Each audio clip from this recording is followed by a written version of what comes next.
तरीके से प्रैक्टिस करेंगे। तो हमने लास्ट की जो एपिसोड थी जहाँ पे हमने देखा था, हमने प्राइमरी की और फॉरेन की को डिस्कस किया था। ठीक है, कुछ कीज़ कांस्टेंट देखे थे और उसमें मास्टर टेबल और चाइल्ड टेबल की जो कॉन्सेप्ट थी उसको फिगर आउट किया था। वो हम किस तरीके से इन दोनों कॉन्सेप्ट्स को इम्प्लीमेंट करते हैं और कैसे क्रिएट करते हैं इन दोनों टेबल्स को। ठीक है, मूविंग नेक्स्ट, इसमें कुछ पोर्शंस हमारे लेफ्ट ओवर थे। आज के इस एपिसोड में हम इसको कंप्लीट कर लेंगे। तो इसमें सबसे पहले हमारी जो नॉर्मल थी और डिफ़ॉल्ट कांस्टेंट, ये दो कांस्टेंट आज हम देखेंगे किस तरीके से जब भी हम टेबल्स को क्रिएट करते हैं तो उस पर किस तरीके से अप्लाई करते हैं। और इसमें एक क्वेश्चन थी जहाँ पे हमने लास्ट टाइम डिस्कस किया था कि किस तरीके से हम डिलीट कर सकते हैं मास्टर टेबल के डेटा को और उसके चाइल्ड टेबल के डेटा को एट अ वन गो। तो इसके लिए जो हमने यहाँ पे जो एक सिंटेक्स में थोड़ी सी चेंजेस करी थी, वो क्या करी थी, ऑन डिलीट कास्केड का यूज़ किया था। ठीक है, तो सेम सिंटेक्स को हम यूज़ करेंगे अपने डिफरेंट टेबल पे और उसके थ्रू फिर हम देखेंगे किस तरीके से ये ऑपरेशंस हम इन ऑपरेशंस को कंप्लीट करेंगे। ठीक है, तो चलते हैं हम आज के इस एपिसोड में देख लेते हैं सबसे पहले नॉर्मल और डिफ़ॉल्ट कॉन्स्टेंट्स किस तरीके से यूज़ होता है। ठीक है, तो मैं चलता हूँ सबसे पहले अपने एसक्यूएल सर्वर पे। ठीक है, यहाँ पे एक टेबल थी जो कि हमने लास्ट टाइम क्रिएट किया था। ठीक है, तो उसी टेबल को रेफरेंस लेकर के एक और टेबल मैं क्रिएट करता हूँ और उसी पे नॉट नल को लगाएंगे और डिफ़ॉल्ट कांस्टेंट को लगा करके इसको प्रॉपरली चेक कर लेते हैं। ठीक है, अब ये डिफ़ॉल्ट के लिए हमने क्या किया है, एक टेबल हमने नया स्टूडेंट का बनाया जो कि क्रिएट टेबल किया, टेस्ट टेस्ट हमारी डेटाबेस और स्टूडेंट 2 करके एक टेबल हमने क्रिएट कर लिया जिसमें हमारी रोल नंबर इंटीजर है प्राइमरी की। ठीक है, नेम वैरकर 50। यहाँ पे हमने नॉट नल इसको डिफाइन किया क्योंकि नेम जो हमारा कभी भी नॉट नल ये नल वैल्यूज़ नहीं लेगा। ठीक है, तो ये हो गई। और कोर्स जो होगा हमारा वैरकर 50 और डिफ़ॉल्ट वैल्यू जो हमने उसके लिए MBA डाली है, यानी कि अगर हम कोर्स में कोई भी वैल्यू नहीं डालते तो हमारी जो डिफ़ॉल्ट वैल्यू होगी वो हमें वो MBA पिक करके देगा। ठीक है, तो हमने इसमें कुछ वैल्यूज़ ऑलरेडी पहले से इंसर्ट कर रखे हैं। तो जैसा कि आप देख सकते हो यहाँ पे दो वैल्यूज़ ऑलरेडी आ रही है, तो अब इसकी जो है हमें टेस्टिंग करनी है। ठीक है, तो सबसे पहले हम क्या करते हैं कि जो हमारी नेम की जो फील्ड है, ठीक है, नेम के फील्ड के अगेंस्ट में हम कुछ नहीं डालते हैं और देखते हैं कि वो वैल्यूज़ हमें डिस्प्ले कर रहा है कि नहीं, हमारा वो एंट्री वहाँ पे हम उसके लिए कर सकते हैं कि नहीं। ठीक है, तो यहाँ पे मैं एक काम करता हूँ, सेम सिंटेक्स को यहाँ पे एक बार कॉपी करता हूँ इधर से। ठीक है, यहाँ पे मैंने कॉपी किया, इधर पेस्ट कर दिया और यहाँ पे कर दिया इंसर्ट इनटू टेस्ट स्टूडेंट। ठीक है, रोल, और यहाँ पे हम नेम को नहीं डालेंगे, यहाँ पे डाल देते हैं इसके कोर्स को। ठीक है, कोर्स। ठीक है, और वैल्यूज़ हम यहाँ पे डाल देते हैं 113 तो ऑलरेडी इंटर्ड है वहाँ पे, तो यहाँ पे 114 कर दिया और यहाँ पे कर देते हैं इसको PGDCA। ठीक है, ये इतना कर दिया। अब इसके बाद इसको एक बार एग्जीक्यूट करते हैं। वैसे तो ये क्वेरी रन नहीं होगी क्योंकि हमने क्या किया, यहाँ पे नेम के लिए नॉट नल डिफाइन किया है, यानी कि नेम जो होगा वो हमेशा उसमें कुछ ना कुछ वैल्यूज़ हमें डालनी पड़ेगी। बट इस केस में हम यहाँ पे कोई वैल्यू नहीं डाल रहे, तो देखते हैं ये हमें किस तरीके से एरर देता है। तो इसको अगर हम एग्जीक्यूट करते हैं तो यहाँ पे देख सकते हो first name field name does not have a default value. ठीक है, फील्ड नेम के लिए हमारे पास कोई डिफ़ॉल्ट वैल्यू हमने सेट नहीं किया, इसलिए हमें क्या करना पड़ेगा, इसके नेम को हमें देना ही पड़ेगा। ठीक है, तो यहाँ पे हम नेम दे देते हैं। ठीक है, कोर्स दे दिया। अब यहाँ पे एक नेम को मुझे एडिशन इसमें डालना पड़ेगा, तो यहाँ पे मैं कर देता हूँ निकुंज। ठीक है, और मैंने यहाँ पे सेमी कोड से इसको क्लोज़ किया। अब इसको अगर मैं एक बार एग्जीक्यूट करूँ क्वेरी को, तो ये हमारी क्वेरी रन हो गई है। और अगर इसके फील्ड्स को देखें तो ये हमारी जो है ये एक एंट्री नीचे में दिख गई है 114 निकुंज और PGDCA। ठीक है, तो ये तो हो गई हमारी नेम के फील्ड की हमने टेस्टिंग कर ली कि यहाँ पे जब भी हम नॉट नल डालेंगे तो वहाँ पे हमें कुछ ना कुछ वैल्यूज़ डिफ़ॉल्ट डालनी पड़ेगी। अब हम देखते हैं अपने डिफ़ॉल्ट कांस्टेंट को, क्योंकि हमने यहाँ पे कोर्स के लिए डिफ़ॉल्ट डाला है। अगर यूज़र अगर कोई वैल्यू नहीं डालता तो वहाँ उसके अगेंस्ट में ये डिफ़ॉल्ट MBA दिखाएगा, तो उसके लिए भी एक हम क्रॉस चेक कर लेते हैं। ठीक है, तो एक इंसर्ट स्टेटमेंट को मैं यहीं से कॉपी करता हूँ। ठीक है, और यहाँ पे इसको पेस्ट करते हैं। अब यहाँ पे क्या करते हैं कि यहाँ पे रोल नंबर रहने देते हैं और हम यहाँ पे नेम रहने देते हैं, ठीक है। तो रोल नंबर में हमने 114 किया था, तो हम इसको कर देते हैं 115 और यहाँ पे इसके नेम को चेंज करते हैं, यहाँ पे इसको कर देते हैं जोनाथन, ठीक है। ये इतना कर दिया। अब हमने कोर्स के लिए कोई वैल्यू नहीं डाला, तो हम देखते हैं कि ये डिफ़ॉल्ट वैल्यू ले रहा है नहीं ले रहा है, ठीक है। इसको एक बार एग्जीक्यूट कर दे तो क्वेरी हमारी एग्जीक्यूट हो गई। और अगर हम इस टेबल को देखें तो आप देख सकते हो यहाँ पे जो लास्ट जो हमारी जो 115 है और वहाँ पे नेम जोनाथन है और यहाँ पे डिफ़ॉल्ट वैल्यू इसने MBA ले ली, क्योंकि हमने टेबल पे क्या किया, यहाँ पे डिफ़ॉल्ट MBA सेट किया, तो यहाँ पे ये डिफ़ॉल्ट उसके अगेंस्ट में ये MBA ले रहा है, ठीक है। अगर यूज़र कोई भी वैल्यू नहीं डालता कोर्स के अगेंस्ट में, तो उसकी डिफ़ॉल्ट वैल्यू ये इस तरीके से MBA लेगा। तो ये हमने नॉर्मल और डिफ़ॉल्ट को इस तरीके से चेक कर लिया। अब हम चेक करते हैं अपने जो दो मास्टर टेबल हमने पिछले, एक चाइल्ड टेबल और एक मास्टर टेबल बनाई थी। जो हमने टेबल बनाई थी ये क्रिएट टेबल टेस्ट स्टूडेंट बनाई थी, ठीक है। और ये जो एक चाइल्ड टेबल जो बनाई थी वो हमने क्या कौन सी बनाई थी, सब्जेक्ट बनाई थी। तो एक बार मैं इसी टेबल को यहाँ से कॉपी करता हूँ, ठीक है। इसमें थोड़ी सी मॉडिफिकेशन मेरे को करनी है, ठीक है।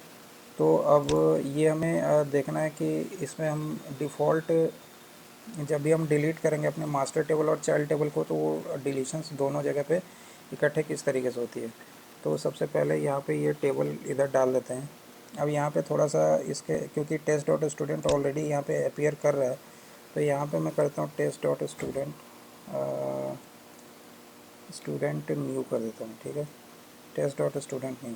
यहाँ पर रोल नंबर इंटीजर प्राइमरी की, ठीक है। नेम वैरकर, कोर्स वैरकर 50 हो गई, ठीक है। कोर्स वैरकर 50 हो गई, ठीक है। इतना मैंने कर दिया। अब इस टेबल को एक बार क्रिएट कर लेते हैं यहाँ पे, तो इसको एग्जीक्यूट करते ही हमारी टेबल क्रिएट हो गई। अगर हम टेस्ट डॉट स्टूडेंट न्यू को एक बार डिस्क्राइब करके देखें, ठीक है, तो इसको एक बार रन करता हूँ इस क्वेरी को, ठीक है। तो ये हमारी क्वेरी दिख गई है कि जहाँ पे हमने रोल लिया है, इसकी इंटीजर टाइप है, ठीक है, जिसको प्राइमरी बनाया नेम और कोर्स, ठीक है। अब हमें क्या करना है कि हमने एक टेबल ये तो बना ली है, इसमें हम कुछ फील्ड्स भी ऐड कर देते हैं, ठीक है। क्योंकि अभी के लिए अगर मैं देखूं इस टेबल में तो हमारे पास कोई फील्ड नहीं है, अभी ये हमारे पास ब्लैंक आ रही है डेटा, ठीक है। तो इसके रिकॉर्ड को उसी टेबल से ले लेते हैं, सेम तरीके के रिकॉर्ड को ही ऐड कर लेते हैं यहाँ पे, ठीक है। यहाँ पे कॉपी कर लिया इसको और गए यहाँ पे, और यहाँ पे सिंपली क्या करना है, मुझे कंट्रोल भी करना है, ठीक है। अब यहाँ पे जो टेस्ट डॉट स्टूडेंट है, जिसको कि हमने टेस्ट डॉट स्टूडेंट न्यू बनाया है, इसको न्यू करनी पड़ेगी। तो हम यहाँ पे सिंपली क्या करेंगे, इसको कॉपी करते हैं, कंट्रोल F करते हैं यहाँ पे, कंट्रोल F, और यहाँ पे फाइंड एंड रिप्लेस करना पड़ेगा मुझे, ठीक है। तो पहले फाइंड में अपने वैल्यू को डालते हैं। जो फाइंड वाली वैल्यू होगी हमारी ये हो गई टेस्ट डॉट स्टूडेंट, और रिप्लेस वाली जो वैल्यू होगी टेस्ट डॉट स्टूडेंट न्यू हो जाएगी, ठीक है। इससे हमें इसको क्या करना है, रिप्लेस कर देना है, ठीक है। अब यहाँ पे क्या करते हैं, रिप्लेस ऑल कर देते हैं। ये हमारी रिप्लेस हो गई सारी वैल्यूज़, ठीक है। अब इसी वैल्यूज़ को हम इंसर्ट कर लेते हैं अपने नए वाले टेबल पे, ठीक है। तो यहाँ से सारे वैल्यू को एक बार सेलेक्ट करते हैं और इस क्वेरी को रन कर देते हैं, ठीक है। ये हमारी सारी वैल्यू इंसर्ट हो गई है। अब इसको एक बार अगर देखना है मुझे कि वो वैल्यू दिख रही है यहाँ पे या नहीं, तो इसको एक बार एग्जीक्यूट करते हैं और select star from test dot student new, ठीक है। इसको एक बार एग्जीक्यूट करते हैं। यहाँ पे कहीं क्या हो रही है, table test student new does not exist. यहाँ पे न्यू दो बार हो रही है, यहाँ पे इसको सिंगल टाइम करना पड़ेगा, ठीक है। क्योंकि वो जब फाइंड रिप्लेस किया था उस टाइम पे वो रिप्लेस हो गई थी, ठीक है। तो ये हमारी सारी वैल्यूज़ इसमें आ गई है, ठीक है। तो इस तरीके से हमने एक मास्टर टेबल तो हमने बना ही लिया है। इसी तरीके के एक चाइल्ड टेबल को भी बनाते हैं जहाँ पे हम डिलीट कास्केड को यूज़ करेंगे। तो चलते हैं हम अपने इस वाले सेक्शन पे, जो पहले वाली टैब थी, यहीं से मैं ये वाला इसके सब्जेक्ट का जो टेबल हमने बनाया था वही टेबल मैं उठाता हूँ इधर से, ठीक है। यहाँ पे उसी टेबल को कंट्रोल V कर देते हैं और यहाँ पे टेस्ट डॉट सब्जेक्ट इसको क्या करते हैं, न्यू कर देते हैं, ठीक है। Test dot subject new. यहाँ पे एस रोल इंट है, सब्जेक्ट इंट है, subject name varchar 50, foreign key s roll references student. अब यहाँ पे क्या हो जाएगी, ये स्टूडेंट न्यू हो जाएगी क्योंकि हमने क्या किया यहाँ पे टेबल का नेम चेंज कर दिया, तो ये स्टूडेंट न्यू हो गई, स्टूडेंट न्यू। और यहाँ पे क्या करना है, मुझे एक एक्सप्रेशंस को और ऐड करना है, तो यहाँ पे हम कर लेंगे रेफरेंसेस स्टूडेंट न्यू रोल, और यहाँ पे कर लेंगे ऑन ऑन डिलीट कास्केड। ठीक है, ऑन डिलीट कैस्केड को यूज़ कर लिया है। ठीक है, तो इतना वर्क हमने यहाँ पे कर लिया है, बाकी के तो कोई इसमें ऐसा वर्क नहीं है जो कि हम वो कर सकते हैं, इसमें चेंज कर सकते हैं। बाकी की फील्ड्स हमारी सेम रहेगी। अब यहाँ पे जो इंसर्शंस करनी है इस वाले टेबल में, तो इसी वाले टेबल का रिकॉर्ड उठाते हैं यहाँ से, जो हमने जितने रिकॉर्ड्स को इंसर्ट करा था यहीं से इसको कॉपी कर लेते हैं वापस से, और यहाँ पे इसको कंट्रोल वी करके पेस्ट कर देते हैं। ठीक है, अब यहाँ पे फाइंड रिप्लेस फिर वही चीज़ करनी होगी हमें। टेस्ट सब्जेक्ट जो है यहाँ पे इसको कंट्रोल से किया, और कंट्रोल एफ में हम यहाँ पे डालते हैं टेस्ट सब्जेक्ट, और यहाँ पे करते हैं टेस्ट सब्जेक्ट न्यू। ठीक है, इससे हम इसको रिप्लेस कर देंगे। ठीक है, तो इसको रिप्लेस ऑल कर देते हैं, तो ये सारी रिप्लेसमेंट हमारी डन हो गई है। ठीक है, अब यहाँ पे student roll subject code subject name. ठीक है, और इसके अगेंस्ट में हमने ये सारी वैल्यूज डाल दी है।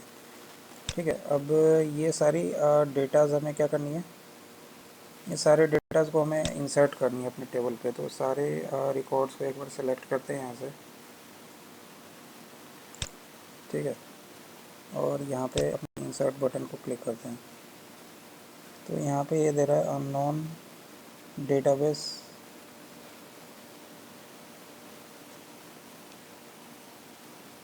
Unknown database.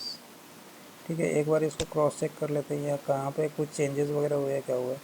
तो student new roll references on delete cascade कर दिया, इंसर्ट इनटू टेस्ट। अच्छा, ये टेस्ट को इसने TEST दोबारा से कर दिया। ये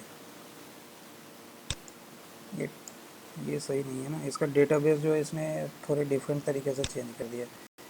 इसको एक बार दोबारा से देखना पड़ेगा। यहाँ पे ये किया और इसको कर दिया टेस्ट। ठीक है, और इसको रिप्लेस ऑल कर दिया। ठीक है, अब ये सारी रिप्लेस हो गई। अब एक बार इसको इंसर्ट करते हैं, सारे वैल्यूज़ को अपने जो नई वाली टेबल बनाई है उस पर। ठीक है, तो इसको एग्जीक्यूट किया, अभी भी कहीं पे एरर है यहाँ पे, test subject new does not exist. अब देखें ज़रा इसको, student new test dot subject new. ये टेबल तो हमने क्रिएट कर लिया है, इसको एक बार क्रॉस चेक करते हैं। तो यहाँ पे करते हैं DSC डिस्क्राइब DSCRIB डिस्क्राइब, और अगर इसको एक बार क्रॉस चेक करें, ये वाले टेबल हमने पहले भी देखे थे, ये टेबल तो हमारी क्रिएट हो गई थी। तो इसको एक बार चेक करते हैं, तो ये हमारी वैसे क्रिएट तो हो जानी चाहिए। ये क्या दे रहा है, test table subject does not exist.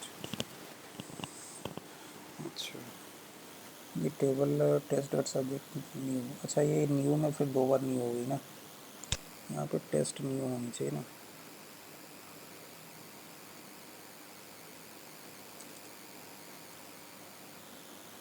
यहाँ पे ये थोड़ा सा चेंजेस आ गया था।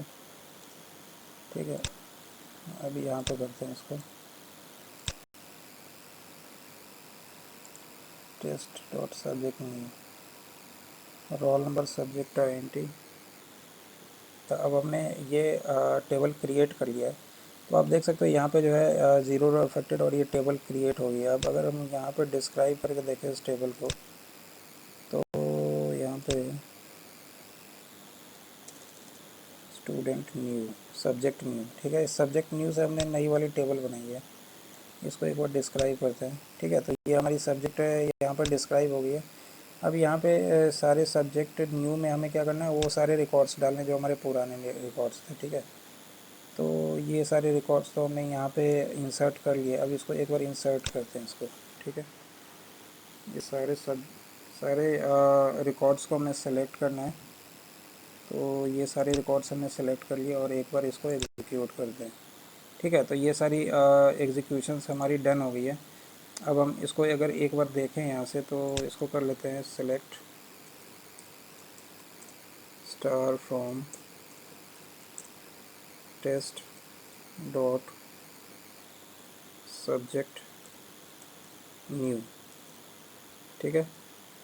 तो इससे हम अपने पूरे रिकॉर्ड को एक बार देख लेते हैं। तो ये सारी रिकॉर्ड्स जो हमारी न्यू जो हमारी सब्जेक्ट है, सब्जेक्ट न्यू वाली जो टेबल है इसमें आ गई है। अब चूँकि हमने इसमें ऑन डिलीट कास्केड को यूज़ कर लिया, तो अगर हम प्राइमरी टेबल से किसी एक रिकॉर्ड को हटाए तो वो सेकेंडरी टेबल पे भी उसकी इफेक्ट आएगी, यानी कि वो सेकेंडरी टेबल से वो डिलीट हो जाएगी। एक बार मैं रोल से इसको सॉर्ट कर देता हूँ ठीक है। अब जैसा कि मान लो 102 है, ठीक है। 102 के अगेंस्ट में एक बार चेक करते हैं। 102 पे हमारी कितनी एंट्री है, 1 2 3 4, 4 एंट्री हमारी चाइल्ड टेबल पे आ रही है। 103 पे हमारी 2 एंट्री आ रही है 104 पे। तो हम ऐसा करते हैं, हम 103 को हटाते हैं यहाँ से, देखते हैं ये 103 इधर से हटती है नहीं। तो इसको क्या करना है, सबसे पहले हम चलते हैं ऊपर वाले टेबल पे, जहाँ पे हमने ये table test dot student new बनाया था, ठीक है। और यहाँ से हम वो ऑपरेशन को चेक करते हैं, ठीक है।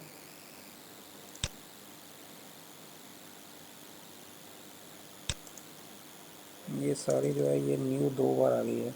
इस न्यू को हमें सिंगल टाइम रखना, ठीक है। अब यहाँ से ऑन डिलीट कास्केड के लिए यहाँ पे चेक करते हैं, 103 वाले रोल नंबर को हमें हटाना। तो यहाँ पे क्या करेंगे, डिलीट फ्रॉम। अब मुझे 2 बार डिलीशंस नहीं करनी, यानी कि मास्टर और चाइल्ड दोनों से नहीं हटाना। मैं एक बार बस मास्टर से हटाऊँगा तो वो चाइल्ड टेबल पे भी उसके अगेंस्ट में जो भी डेटा वो डिलीट हो जाएगी, ठीक है। तो हम करते हैं delete from test dot student new where where यहाँ पे क्या थी, इसके रोल नंबर थी ना, वेयर रोल इक्वल टू 103, ठीक है। 103 जिसकी रोल है वो हमारी डिलीट हो जाए, ठीक है। तो यहाँ से एक बार इसको हटाते हैं यहाँ से। अब इसको एग्जीक्यूट करते हैं, इस वाले स्टेटमेंट को एक बार ज़रा, ठीक है। तो ये हमारी 1 रो अफेक्टेड, यानी कि 1 रो डिलीटेड हो गई इधर, ठीक है। अब अगर हम देखें यहाँ पे सेलेक्ट करके, तो यानी 103 इधर नहीं दिखनी चाहिए हमें, ठीक है। तो 101 102 104 आ गई, ठीक है। तो ये यहाँ से भी डिलीट हो गई। अब नीचे वाले टेबल पे देखें अगर, तो अगर मैं यहाँ से select star from subject new करता हूँ, ठीक है, इसको एग्जीक्यूट करते हैं, तो अब आप देख सकते हो यहाँ से भी जो है 103 की जो डेटा थी वो हमारी डिलीट हो गई है। यहाँ पे 101 है, 102 और उसके बाद 104 आ रही है। 103 की जो भी डेटा थी ऑन डिलीट कास्केड को यूज़ करके हमने मास्टर टेबल में डिलीट किया, तो वो हमारी ट्रांजैक्शन टेबल से भी डिलीट हो गई। तो इस तरीके से आप इन सारे ऑपरेशंस को कर सकते हो। तो होप करता हूँ ये सारी चीज़ें अंडरस्टैंड हो गई। तो आज के लिए इतना ही था, मिलते हैं हम नेक्स्ट एपिसोड में कुछ और भी इंटरेस्टिंग फैक्ट्स एंड फिगर्स के साथ। तब तक के लिए thank you so much, have a nice day.